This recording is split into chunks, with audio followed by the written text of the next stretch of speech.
This is Dr. Holt. This is a University of Texas problem. It's called a poorly designed playground slide. On this problem, you have a child that's starting at position P, going to slide it down the slide, come around the arc, and at some point the child's going to go tangential away from the circle, or tangential to the circle, and going to go in a straight line, leaving the slide.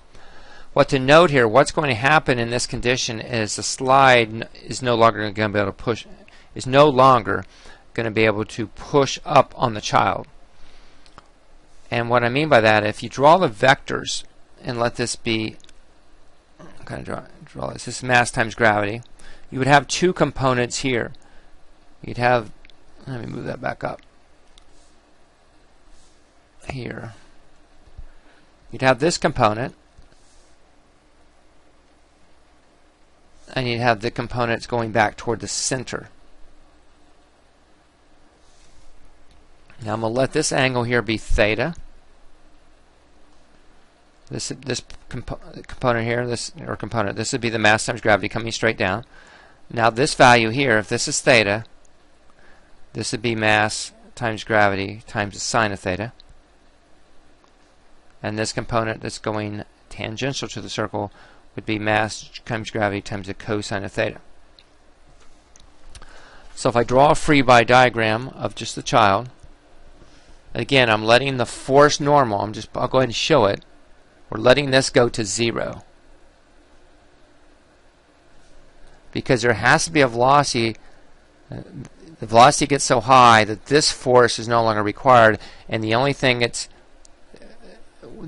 going to match up or be equal to the centrifugal acceleration is going to be let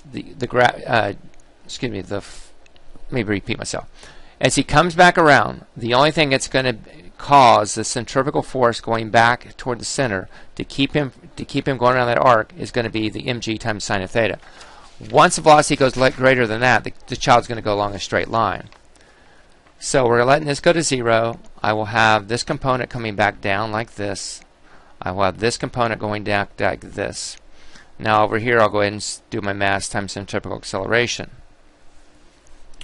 So this one would be mg, I'll do it in black.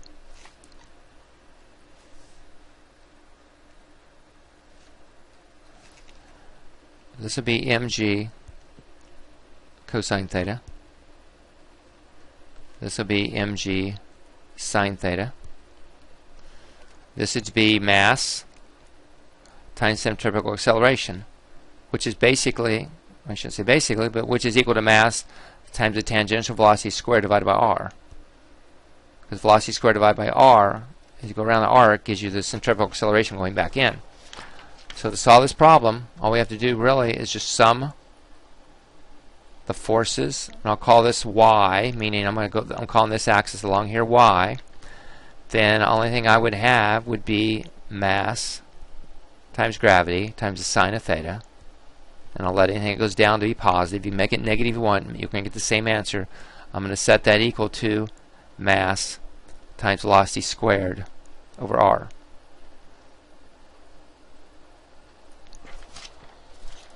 Okay, so now we know that. Now look what happens here. Masses cancel out. That's unnecessary.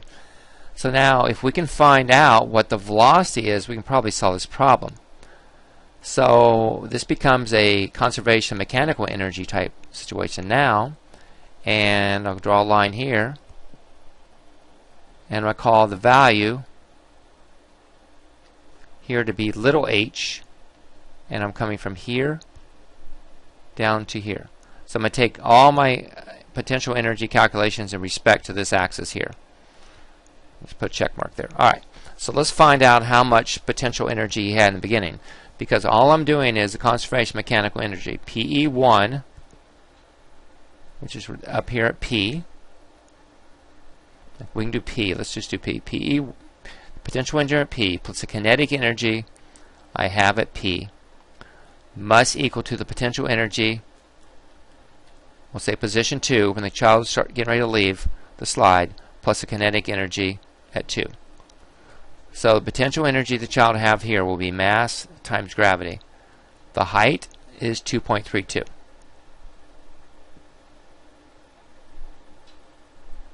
Kinetic energy, 0. Child's not moving. The potential energy when the child gets down to here, we're going to be mg times h. Where again, this is h, mass times gravity times h, the potential energy, plus the kinetic energy the child's going to have, which will be 1/2 times mass times velocity squared. Alright. Again, look what happens. Masses all cancel out of this equation. Here, here, and here. So now let's solve for v. So here I will get g times 2.32. I'll move this over, minus g times h must equal to 1/2 v squared. Again, we're going to solve for v. Pull it, get rid of the 1/2. So I'm going to get 2. I'm going to pull the g out. 2.32 minus h. I'll take the square root of that. And that's going to give me my v value. Make that a little bit better there. Alright, so we got that. So now let's go back and let's plug back in. So let's go back to this equation and I'm going to put this back in for v. Now I'm going to square it, so it's, I think you're going to follow as I get along. Over here I'm just going to get g times the sine of theta is equal to velocity, which is going to squared, which is 2g times 2.32 minus h here all over r. Just plugging in here. That's all I'm doing. Okay, now it looks like you have two unknowns, but I think you can go back and figure out what that sine of theta is. If we think about the center here, there's going to be a spot where, again, where he leaves. Can we not go back, and isn't that going to be, we'll let that be our h value. We know this is our radius here.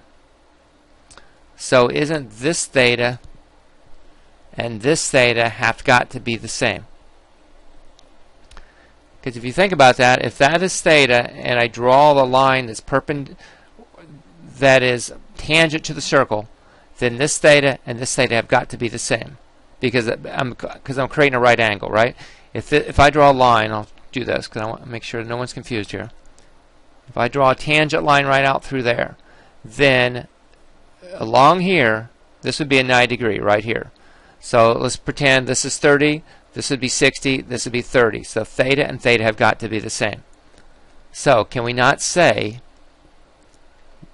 by that theta is going to equal to, or sorry, the sine of theta is nothing more than h divided by 2 or h divided by the radius. So let's take out the sine of theta down here and let's put in just h over r. So now I'm down to g times h over r is equal to 2g times 2.32 minus h all over r. Okay, again, you're going to be able to cancel out all kinds of things here. This is r. I should have made the r big R. That's r. It's gone. G's gone. G's gone. We almost got this problem nailed. Now let's see what we got. We got h is equal to, go ahead and multiply, 4.64 minus 2 times h. Move it over. We got 3h is equal to 4.64. Divide by 3. H is equal to 1.5467. And that is the correct answer. And these are the steps you're going to do to solve this problem. Again, the key is seeing this as a conservation mechanical energy. You have no friction. And noting that the normal force is going to go to 0. And that's at that point, that's when the child's going to go tangent to the arc in the motion. Alright, best of luck in solving this problem.